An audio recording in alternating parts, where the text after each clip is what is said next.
So you are an artist, a photographer, and you're a poet. So you're the trifecta, I believe.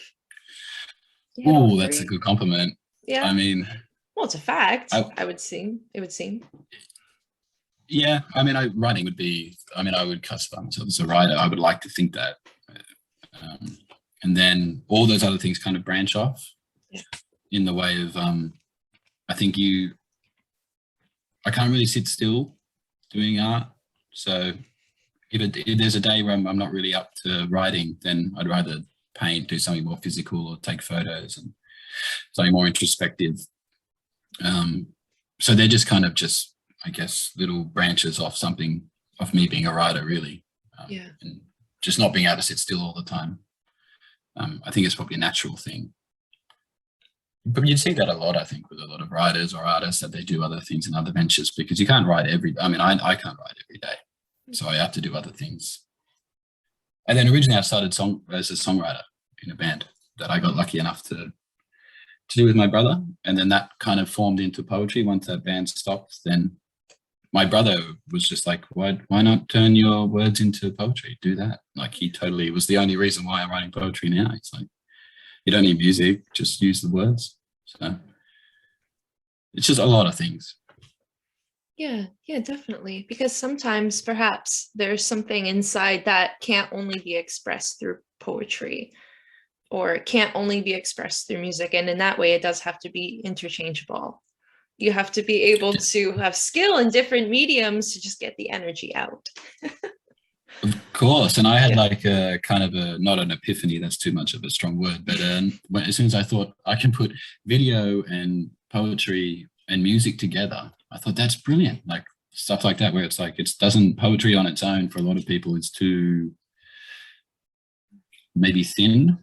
It doesn't capture people that aren't into it. It doesn't capture them for long enough. So I thought, well, what's a good way to do that? Maybe let's do photos and music and video and stuff that will keep people that maybe aren't huge poetry fans engaged. Yeah. I think it's all sort of in the same family. It is. Poetry is not necessarily immediately a visual medium, but it can be made into one for sure. The success of the Instagram poet has seen that. Yeah. Do you find that there's different moods and different feelings that are allocated to whether you want to write a poem, or whether you want to make a video, or whether you want to paint something? Do you approach each one with a different feeling? Oh, definitely. I think a lot of the times the feelings will approach me, and then I'll translate that into the work. For sure. The easiest times I've ever written something or made something would be because of a feeling that I'm kind of totally encapsulated by, whether it be, kind of just you're in a bad mood, you're in a good mood, that will eventually burst out of you in some way. You can exercise or do other things, but a lot of the time it'll burst out through writing and creating. If any mood sort of overtaking how I'm feeling or overwhelming how I'm feeling, then I'll create through that. It's hard for me to think about a mood or think about something and write about it. Like, oh, let's write about someone who's jealous. If I don't feel that way, then to me, it comes out like contrived almost. So I just go by my own feelings. So that's understandable. It's just, yeah. It's just how I kind of feel. I go by the kind of the ebbs and tides of how I feel, and then that's what provokes what I write most of the time. Of course. So it's not like when you're happy, you go straight, that's dedicated to painting. And when you're miserable, it's dedicated to writing poetry. It's not so much that it's oh, no. Yeah, no. I could write a miserable poem and then write a miserable song or a miserable video. Yeah, of course. I think the only thing would be is I'd move away from poetry if if my brain wasn't in that space. Like if I need to be more physical, then it'd be more painting. And if I was more kind of cerebral, then it would be poetry and writing. That's a good way of putting it. Yeah, of course. It's just literal, just like, how do I feel today? What am I going to do to help that? And it's going to be one of them. Should have a dart board or a wheel to spin. Yeah. I mean, I literally talk to my brother. I say, painting or poetry today? Maybe you should paint. That's why I don't know. He's like, okay, I'll paint. Okay, try this today. Yeah. So yeah. Simple question. What's your favorite? Mm-hmm. Do you have a favorite? Poetry by a mile. Yeah. Definitely. Poetry. Yeah. Why is that? Poetry, definitely. I don't know. I fell in love with writing when I was probably 16. Okay. When I understood that writing, writing was like cool. You could like finding people like Jim Morrison and Edgar Allan Poe and stuff. You're like, you can actually be a writer and be cool. Yeah. Like it's acceptable. And then when I got into that, then it was just like this deep rabbit hole. So, and the expressiveness of it and the introvert, like how personal it is, that to me is why I probably get drawn to it the most. It's so easy to express myself through that than maybe prose based on a full form character. Might be my laziness, but like, you know, poetry has a bit more vagueness and more of a songwriting quality as well, because I'm just such a huge music fan and play music. And then with painting and stuff, I mean, I'm only just a new student of that. I've only done that for a year or so. Really? Photography, same thing. Yeah. So yeah, definitely poetry, I think. I find that sometimes if it's too personal, then a lot of people can't relate to it. That's the biggest flaw that I put in mind. Yeah. Yeah. Yeah. That's but where I'm like, who's going to understand this? It's going to be about a personal thing that happened to me, this situation. No one else is going to get it except me and two other people or something. Yeah. That's my problem. That's my problem. You're mentioning that you take poetry, which we said is not necessarily immediately a visual art form, but you can mix it with photography and moving images and music. Have you found a sweet spot with kind of capturing the elements of all those and creating content with it? I think the only time I really have was been from a video I made called Chemotherapy with I sent it to you, like it worked with a couple of great artists, and that for me I think was probably the closest I got, because for me personally the way that I deliver poetry is very monotone, so with sound it doesn't really punch that hard, but that one I think would be the closest that I've got to getting that sweet spot, I think, where nothing's really bumpy and it delivers the message quite sincerely, and also the poem works better spoken than read. Okay. I think, you know how there's some poems that are like, it's not like, it's fine to be read and spoken, but this one read probably wouldn't be as good as it was spoken. Yeah. I think that's it. It's hard though. I found it really hard to put words to songs, and especially a beat is almost impossible for me anyway. That would be the goal. That would be fantastic. Can you imagine that? Like you put a poem out as a song with a video clip and stuff, and it has the same impact as a song with a chorus and everything. That would be great. That would be. Yeah. I think Tom Waits was able to succeed in that. Yeah, Tom Waits. Eggs and sausage. Having these old school style influences like Hunter S. and Kerouac and the like. How do you feel now about the trajectory and the direction that poetry has taken with the style now? Spoken word poetry very much so is to hit on civil rights issues, justice issues, oppression, hard-hitting, weighted context is now really what sells. What do you feel about that transition from lamenting in dive bars to standing on stage and having a political diatribe be all the rage? Well, I think it's brilliant anyway, especially if it's not even just from being thinking that to boost poetry. I mean, it's great that poetry can have a voice in any realm. I mean, I think that's the whole point of it. It's expression and how you feel about politics, yourself, society. So I think that's brilliant. Yeah. The only thing I think with anything is that everything I base myself on is sincerity. If the people that are delivering these words sincerely, and it's not because this will be popular. As long as they believe what they're saying, I'm cool with that. Obviously, unless it's somebody that I don't agree with, like to a derogatory side. But if these things are sincere and the poetry is, I mean, if it's good too, I mean, of course that helps. But if someone stands up there and delivers a terrible poem about a great cause, then of course you can't, put that down. But I think just as long, like, poetry is about having a voice. It always has been. So again, it's just about sincerity, really, for me. Definitely. And I think it's always been like that in the arts, really, about taking a stand or trying to have a movement to change things, and from people that most of the time feel voiceless or feel like they're not being kind of recognized. So I think it's brilliant, really. It is brilliant, because it's not so much a change, is that it's not so much accepted anymore, because the same people who are now doing those spoken word poems and who are now shifting the trajectory of the content of spoken word will probably not like Charles Bukowski because he's a misogynist.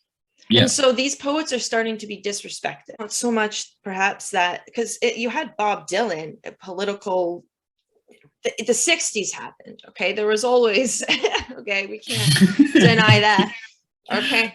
But it's that at the same time, the opposite was also allowed. Now it's not. Yeah. It's slowly being weeded out. So I find that it's a tricky area to actually write about your feelings or to write about romance now, because you'll be seen as someone who is almost too self-indulgent, or who is not using poetry for what it can be used for. As a tool, so to speak. Precisely. It's almost like romanticizing life is being canceled. No, I agree with that. I mean, in a way that I could write, like a Shakespeare love poem, and then people would be like, that doesn't equate with my life. Yeah. There'd be a BuzzFeed article on 10 reasons why like half of those characters were oppressed or something. And they could be very valid, and everything could be true, but everything is being picked apart in such a way, which is brilliant, I guess, because people are analytical, but damn. But that's the point that I think that I would struggle with, and you would be too, where it's like, if you're writing from an introspective point of view, then you're dealing with, say, your own feelings and things that are happening with you. If you're not attacking a huge global or, societal problem, then it does just look like you're doing this for you, but maybe we are. I mean, maybe we're doing it for reasons of our own, right? Where would that come into then, if you would look at it like a movie? Like, some movies are just action and romance and right. That's a good point. And love. And then some of them are making points. So why not look at like Avengers and be like, oh, they might probably make points. I'm not sure. I haven't really watched them. But, like, why not look at it and go like, where's your point here? Like, what? Where's your point here? What are you trying to say? Can we not just be entertained any longer? My goodness. Exactly. But then, I don't know. No. I think I definitely do agree with what you're saying, that there's this whole thing about like, whiskey and like, I'm drunk at a bar, I'm sad. This has happened. I've got a black eye as well, by the way. So that sort of thing is very, I guess, romanticized by poets, but it doesn't fit into today's way of writing, especially because of the climate that we've been in. Because we're supposed to know better, but it just feels so damn good to write. I know. It's like I've read on the road, now I want to write on the road. But that's the point. I think it's happened. So you can see influences through things, of course. Like, you got to live in their own time, I suppose. And we then again, as you said, it feels so good. Yeah, it does. Does the internet and social media contribute, do you think, to the well-being of a poet and their livelihood and I guess their ability to make money and monetize their skill is definitely enhanced? I think so. I mean, you get to publish in a way. Yeah. That's the thing. But I think that, like everyone said all the time, everyone can publish. So is anybody publishing, sort of thing? Because Yeah, but that to me, I think is important. You get to put your work out, even if that's just all that matters to you. I mean, if it just matters that you're putting your work out for 3 people to see that are important that you're writing about, that might be enough. So I think in that sense, yes.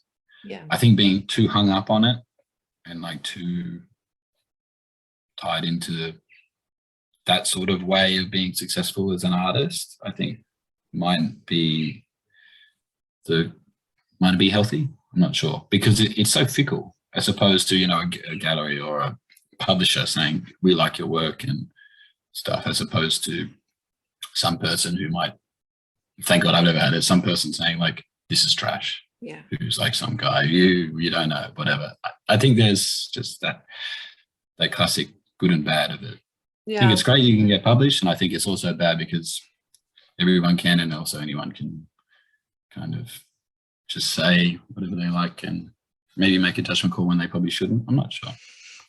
I can't tell whether I'd rather publish now or publish in like the 60s and just do that struggle and maybe not publish ever and get something in paper, or publish all the time in this time and maybe never get something in paper. I'm not sure. Yeah. Rather try to succeed in an unsaturated market, perhaps not succeed and still feel good because it was a hard time, or succeed and do it once and have that be like the Nobel Peace Prize winning moment of your life, or exactly. Publish continuously in a saturated market and not feel like the content is worth its weight in gold and what it's supposed to. Absolutely. You know? Yeah. And that's a chicken egg situation. Yeah, I think so. But then again, it's a matter of whether more artists are getting suffocated and kind of drowning now than they were before, because obviously people have more voices now. But perhaps it's just showing how many people wouldn't have made it and were still untalented. Because because social media isn't apparent doesn't mean more people are suddenly going to have the talent for it. It's just more people are going to try and get swept on into the Dunning Kruger effect. And that's going to be made more apparent now. And I wonder whether do you reckon there's more opportunities for people to get seen now though? So yes. Like good writers to be seen. Yeah. Yes, but that's also going to compare with the amount of bad writers who think they're just as good. And because the playing field is now level. Yeah. Because in the 60s, you actually had to be good. Because if you were bad and you kept trying, you would keep trying. But you couldn't do it yourself. Unless you started 100%. Your own printing press company and blah, blah, blah, blah. You know, so. It's hard. Interesting. And then you'd have to think like, I mean, I made a zine with this fantastic artist from, I think it's from Bali. And I was like, oh, I'll print them. You know, I'll just print them myself and I'll sell them. Unbelievably hard. Way too expensive. You know, can you imagine trying to do that in the 60s? It's unbelievable. It's so expensive. Yeah. At least now we have to hope that we can. I mean, we wouldn't be writing together if we didn't have social media, I suppose. That's really cool. Yeah. That we are able to do that. Oh, speaking of publishing, are you published? Do you have any published poetry collections?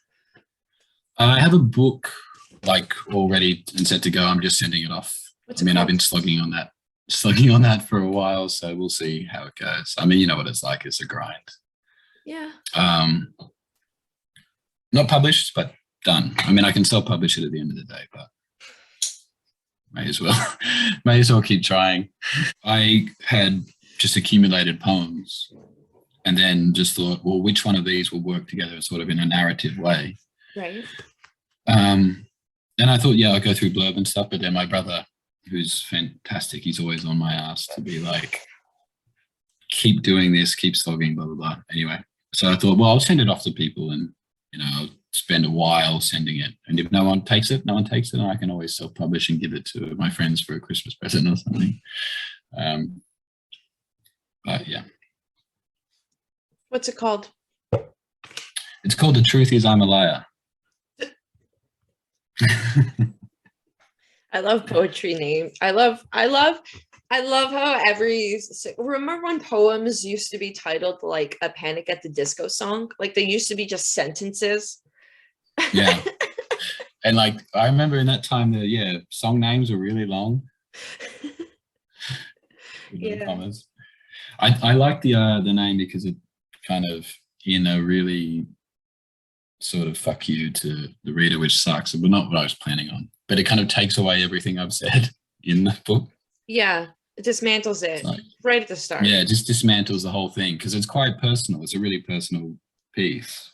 Yeah. And so it's like, oh, well, the truth is I'm just lying about it anyway. So I can deny everything I've just said, which is a joke. Well, now I'm... Yeah, it's kind of like a punk rock way of being like... It's very punk. No one's picked it up, though. It's so surprising. Can't believe it. Most people don't easily, pick up on their minds being messed with.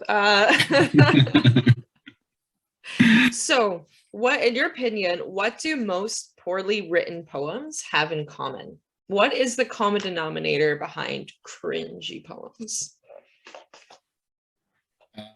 Usually, I'm going to try and frame this the right way.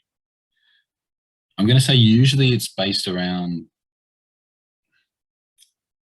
heartbreak, for one, I think, which I've done. But it's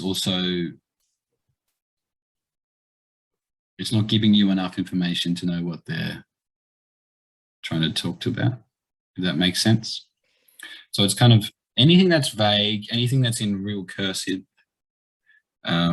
and anything that's kind of not giving the reader enough to understand what they're trying to talk about. But the person's obviously very sincere in what they're saying. So I kind of look at it and go, like, what are you trying to tell me? Or is it just trying to tell the person you're writing about? Is probably what I would say. And also it's probably only like 3 lines, which can be great. That can be like my favorite poetry of all time. But if it's done lazily, then I don't. Like it could have been just a sentence from a paragraph and then they took it out and then it's just like on, and then they think it's a poem. Yeah. Yeah, I think so. I think also, I don't know, it's hard to say. That's a good question. I've seen a lot of that. It's literally a sentence. It doesn't even have any, it's just like, he blocked me the other day. And now I understand how the rain feels or whatever. Exactly. Like, okay. I mean,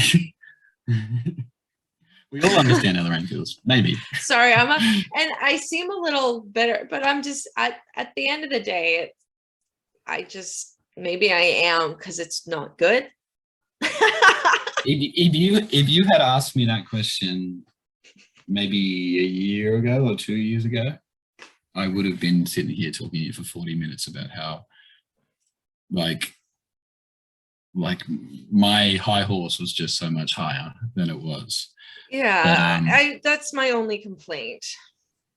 I just think it's laziness, definitely. It's just laziness, The number one thing is laziness. And then the second thing would probably be because it's I don't want this to come out the wrong way, but like usually the person writing it is the victim. So like this person's done something to me, for example, like, oh, maybe they're like, oh, you left and then the sun lost, fell behind the mountains. I'm like, okay, so he left and it was nighttime, but like what else happened? Yeah. But what else happened? Sure.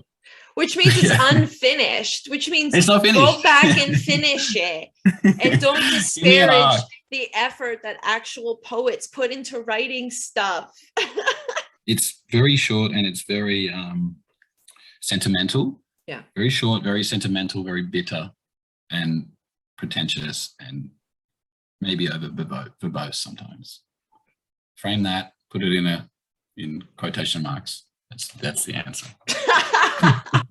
Because but it's not. It's just it's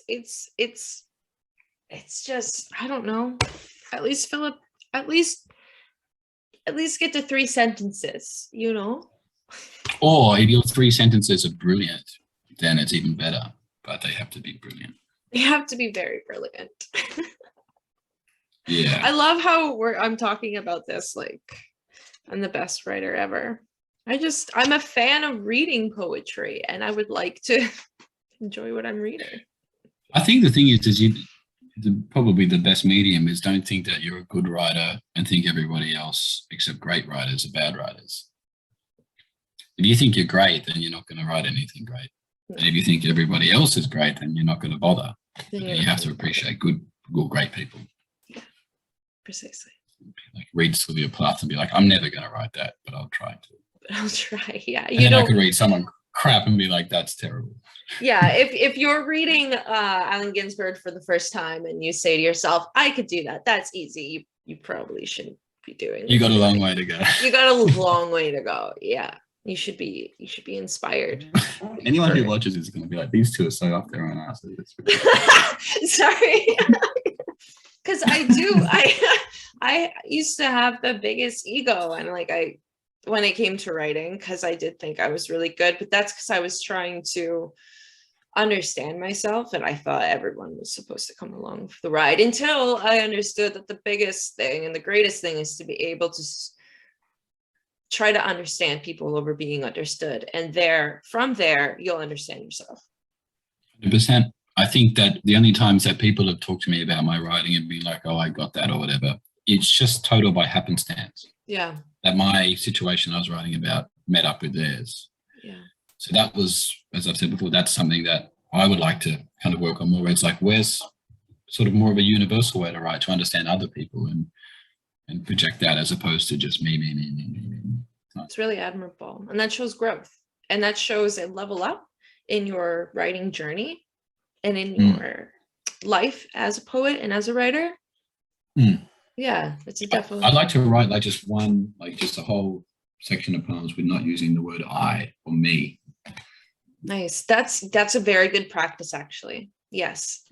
It's like more, just like being like, like kind of just having tunnel vision and being sort of thinking of what's immediately around you as opposed to larger things and so on. Like, oh, I feel like this right now, so I write like that right now, as opposed to going out and trying to write about larger issues and even just something beyond yourself. Yeah. Like writing about a tree. I mean, like I saw a documentary the other day that Sylvia Plath's husband told her to go out and write about a tree. And she came back and he really didn't like what she'd written because it was so introspective and I think against him and stuff like that. But I guess that's what she got from it. I'm rambling now. No, it's funny. I bet he's just like, how'd you get all that from a tree? Yeah, like, hang on, man. I thought you were just going to write about the leaves, but now I'm in this. I'm in the doghouse. All right, perfect. Yeah. I find sometimes I get the only time I get compliments if I go to write a poem and I'm already ego-based about it. If I'm already in it, hoping to get comments, hoping for praise, nothing happens with it. It's like I sabotage, like I cock block my own poem with my own energy.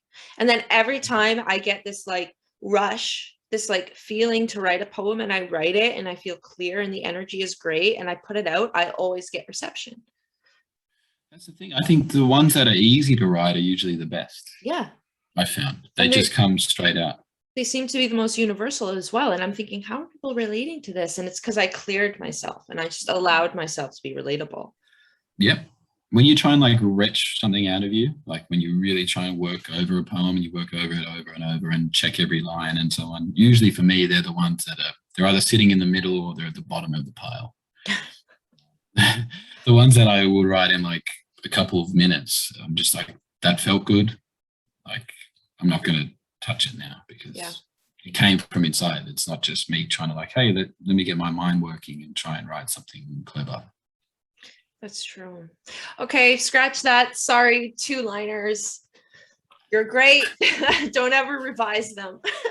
Take it all back. I mean, of course, revise. You have to revise, of course. Oh, I know. Jack Kerouac said that he wrote On the Road with no edits. Wow. Like, come on, get real. No, come get on, real. Surely. Get with it. Yeah, come on. We're not that stupid. It's 2021. Kerouac. You like the Smiths? I mean, yeah, I was 16 once and depressed. Are you influenced by the Arctic Monkeys by any chance? Well, I would be influenced by the Arctic Monkeys, who would be influenced by John Cooper Clarke, who's an old English British poet. And he's on like a bunch of British game shows all the time. And you look at he's on Countdown. I Want to Be Yours off AM. That's a John Cooper Clarke poem.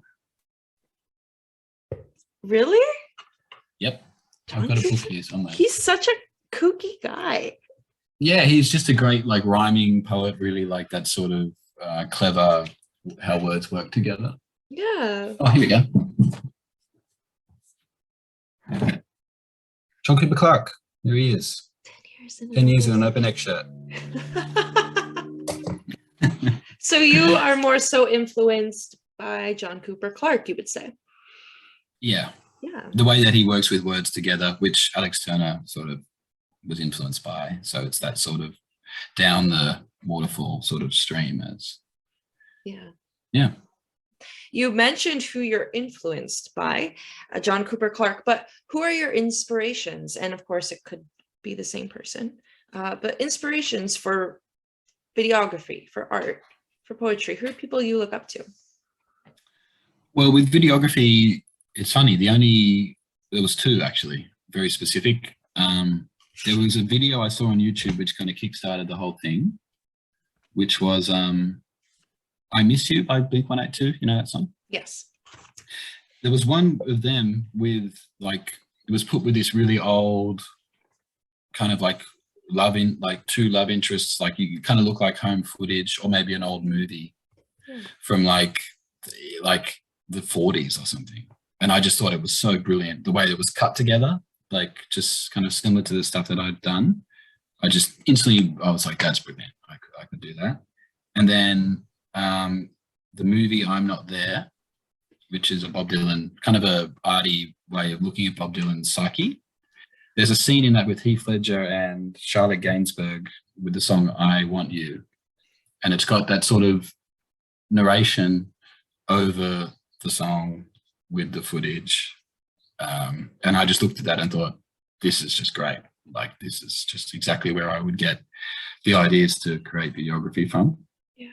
And also the Jack Kerouac and Steve Allen. And then poetry-wise was just straight up based off.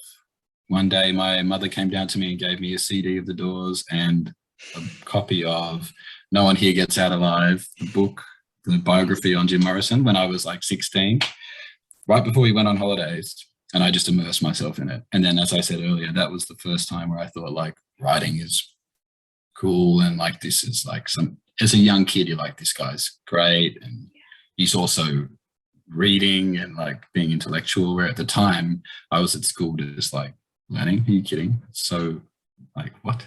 Who would do that? So that's when things changed for writing.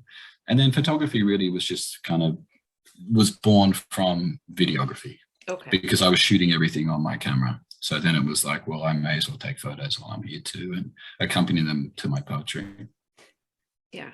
So it'd probably just be kind of mostly with writing, it'd be kind of Jim Morrison from the beginning. And then it's kind of turned into Dylan and Kerouac and stuff like that. Really just sort of, I don't know, quite boring with my influences. Well, no, I mean, they're pretty traditional influences because they were all excellent at what they did. I also don't read much poetry, really, to be honest. Like, I don't really read much of it all. I read a lot of prose, not much poetry, which is funny. Yeah, that's true. What book are you reading now? You want me to read you something? Yeah. There's my book. And you can read a poem of yours. Right. Actually, I wrote something just recently. Maybe I'll read it off to you. Yeah. I'll edit and post. I showed you my you can see it. This is sort of the level of my writing. It's just great. Scroll. As long as you can understand. Yes. Okay, shall we? Yep. This one is called Inner Womb. High on downers stolen from my father's mouth, from the top shelf of our pantry, hidden amongst his many other medications, too many to mention with boring names that I can't spell, but mostly for regulation and sedation of the daytime, seduction in the evening, and to wake you with a smile and stale kiss in the morning. But we're both sick. He has his radiotherapy and I have my own scars, hidden under itchy blankets and plastic gowns. We've slept in too many mobile beds, the two of us, but there's still blood on my sheets. When they wheel him into his own room with a window and sigh like it's the last time again, and I know I won't miss the paid car parks or free food he can't eat for fasting. But don't they know we can't die? We've tried our best already. Name an organ, and the Reaper has laid his hands upon it, all but his brain and his balls, all my balls and my brain, his spine a twisted pipe cleaner, and I'm the weak one, checking these white walls like Shangri-La, the Hilton, the Four Seasons, where I used to stay wasted, worn out jeans and lovers naked with their hearts covered, tired of my sleeping, twice a day to kill the headache. High on downers, I ride from the hospital to her house. I'm warm, I'm over pity, I'm over sorrowful pretending, but I'm warm and free of my body's weight. I take the last hairpin yawning from a fading mind with the wind through mine and the asphalt hot under my Kawasaki's two tires. I'm over, tired, pity. It's sunset, and I hope this isn't the last time, and I hope she is different and will get better. Well, thanks for taking me on a goddamn ride.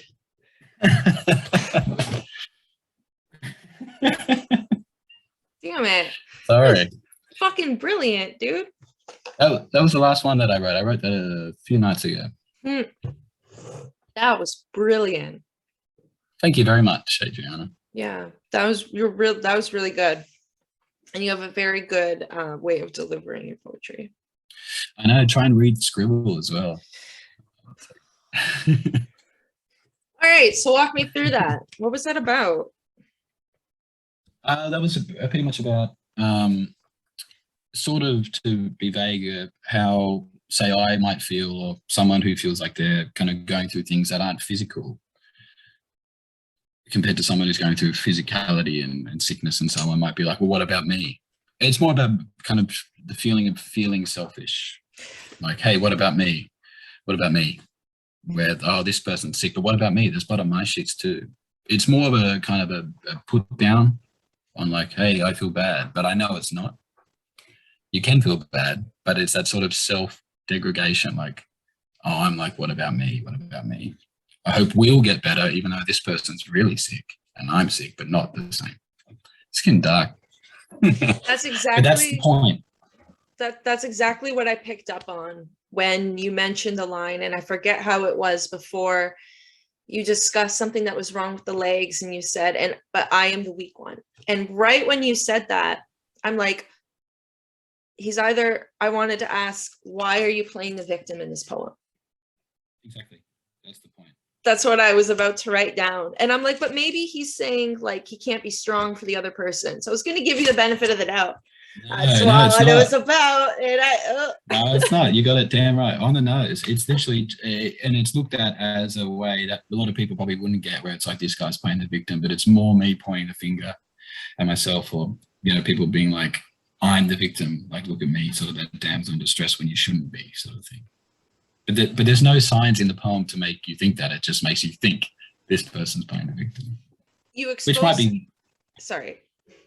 might be what it's the point, you know. It's like, you know, I'm not sure.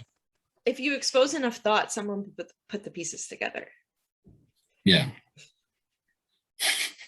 So yeah, good work. That was quick. It took you like, didn't even, yeah. Wow, I'm impressed. Okay, so that was called In the Womb, right? Yeah, so the way I wrote it was, or in a tomb, but then the T crossed out and then a W put over the top, but you can't speak that. So it's like, yeah. So I guess if spoken, it would just be, but yeah, it's like the in a tomb and then the T. Okay, then I misheard. My apologies. Oh no. Like you can't actually, I couldn't actually speak it, so I would just call it in a womb. Okay. In a womb. All right, that works. Well, still, thank you very much for reading that.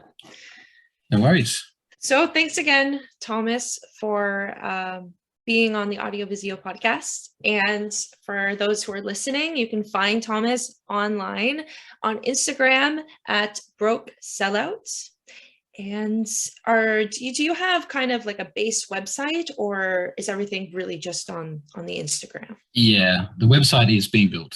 Okay. The last 2 years. Work in progress. And work in progress. And if I type in Thomas J. Hanna on YouTube, I could probably find some spoken word videos. Yeah, you should be able to find some videos of poetry and video and stuff. Okay, perfect. So yeah, once again, thank you for chatting with us. Sorry, Matt couldn't be here to speak with you, but we'll have you back on and we'll all be together and we'll pick your brain some more. Thank you very much, Adriana. It was nice. Yes, it was great. And I hope you have a brilliant rest of your day. You too. Enjoy your night. Bye. Bye.